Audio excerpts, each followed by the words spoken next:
how to defeat the White Walkers. I will give you the answer right away and then I will explain it. Answer is with blood magic, so let me explain it. When John and his companions started to run towards the middle of the lake, we noticed that the Whites started to surround them. This tells us that they are 100% controlled by the Night King. Slightly earlier in the episode we saw one very important detail. When John and others ambushed one White Walker and several Whites, and when John shattered the White Walker with his Valyrian steel sword, Whites started to collapse except one. I didn't quite understand why this White survived. I would like to hear your opinion. So this was an important moment that showed that the Whites cannot exist without the White Walkers. Also, it's safe to assume that the other White Walkers cannot exist without the Night King. So when Beric suggested that they need to attack the Night King and try to win the war, he was right, but he doesn't know that normal swords are useless in fight with White Walkers. So to defeat the White Walkers they don't need to kill every White in the Night King army. And considering the fact that the Night King can resurrect the dead, it's probably impossible to defeat them that way. The Night King is the real threat,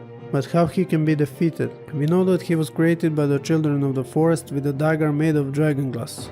He was created to fight the first man, but he turned against his creators and started killing both children of the forest and the first man. We also know that he was defeated by the hero known as Azor Ahai, who wielded flaming sword called Lightbringer. But he wasn't killed, he just retreated in a land of always winter and waited for another opportunity.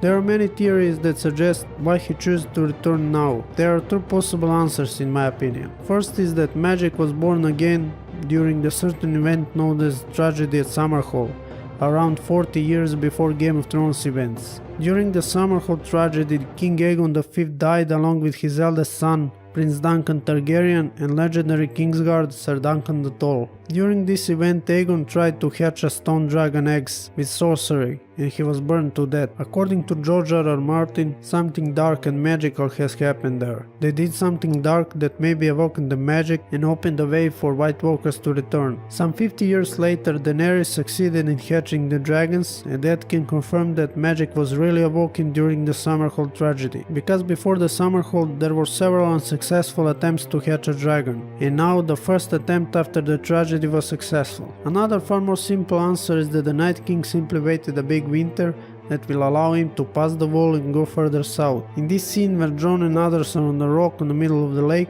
we can see that the Night King waited all night for lake to freeze. So this is very important moment that tells us that the Night King cannot freeze the water on his own, and that he was waiting the great winter. Concerning the fact that the Night King was created with the dragon glass, we can assume that he cannot be killed by dragon glass. But what about the Valyrian steel? Well, this is a tricky question to answer. We know that Jon killed two White Walkers with his Valyrian steel sword, but the Night King is not like the other White Walkers. First of all, he is created differently. Other White Walkers are created by some different sort of magic of the Night King, and they are probably all Craster's sons.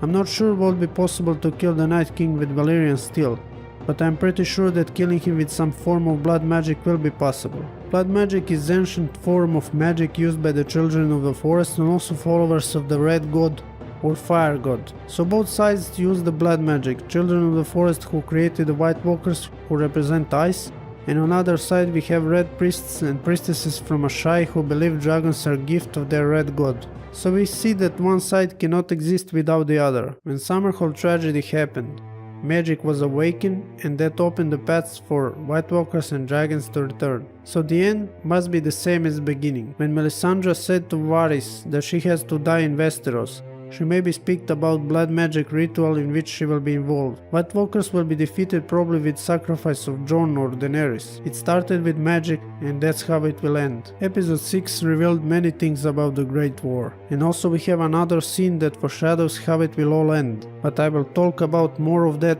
in other video. I'm excited to hear what you think how the Night King will be killed. This is all for today. Have a great day, and I will see you soon.